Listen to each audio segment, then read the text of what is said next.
Halo Sobat Seni, jumpa lagi dengan saya Adipati Deiter. Pada video kali ini kembali kita akan ngobrolin lagi tentang puisi. Dan kali ini kita akan ngomongin tentang titi mangsa.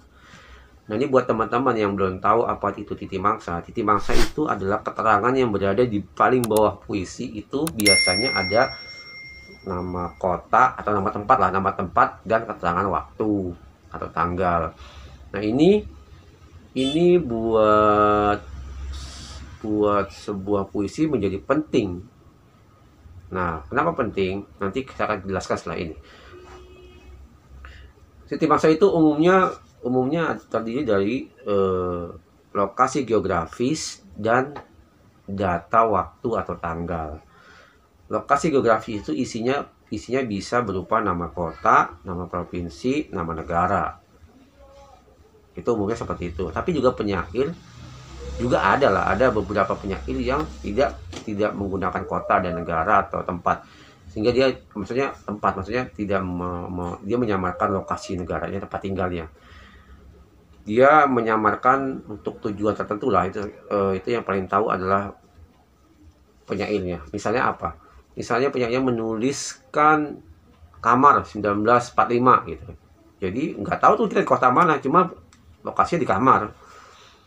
Atau kos-kosan 2021, ya kan, itu artinya kita juga nggak tahu. Kos-kosan kan begitu banyak dan di mana kita nggak tahu. Tapi juga ada yang menuliskan dengan general umum, jadi Danau Toba, ya cuma Danau Toba 1201 seperti itu, sehingga membuat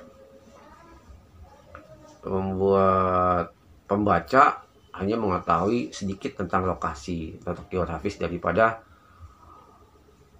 puisi yang dibacanya itu. Begitu juga dengan tahun. Tahun juga sangat penting ya. Tahun jadi sangat penting bagi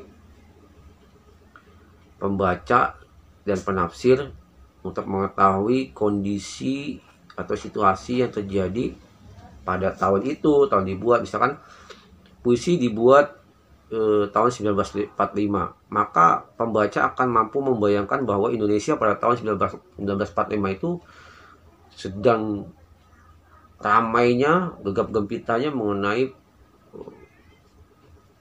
perjuangan kemerdekaan atau peristiwa proklamasi, peristiwa mempertahankan kemerdekaan, kan seperti itu. Nah, itu menjadi bahan atau pintu masuk bagi seorang penafsir puisi untuk mengetahui kondisi yang terjadi pada tahun itu.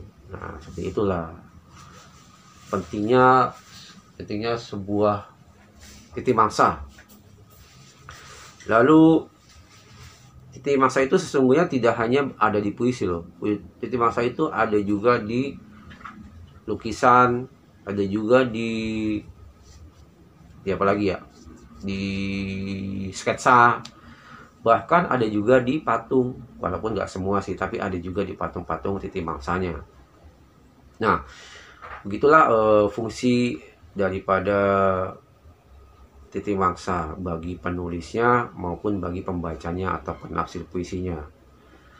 Saya kira buat teman-teman yang masih menulis puisi tanpa menuliskan titi mangsa, menurut saya sebaiknya ditulislah puisi titi mangsa itu sebagai, paling tidak sebagai pengingat dirinya kapan puisi itu dibuat dan di mana puisi itu dibuat, dan tentunya juga sebagai informasi bagi pembacanya di kemudian hari mengenai tempat dan tanggalnya, sehingga akan menjadi informasi yang sangat penting bagi pembacanya. Kan puisi kita bisa dibuat sekarang ini tahun 2021, bisa jadi 100 tahun kemudian puisi kita dibaca. Tentu saja kondisi Jakarta saat ini ya, misalkan kalau puisi itu dibuat di Jakarta ya, tentu saja kondisi Jakarta hari ini berbeda dengan kondisi Jakarta 100 tahun kemudian ya, sehingga itu bisa menjadi bayangan bagi pembacanya. Oh, ternyata Jakarta tahun sekian tuh puisinya seperti ini. Oh, ternyata Bandung tahun 2021 tuh ternyata segini, begini, seperti ini gitu kan. Jadi akan menjadi salah satu pintu masuk bagi seorang penafsir puisi. Ya, kira-kira itu saja yang bisa saya bagikan atau saya share di video ini. Mudah-mudahan bisa bermanfaat.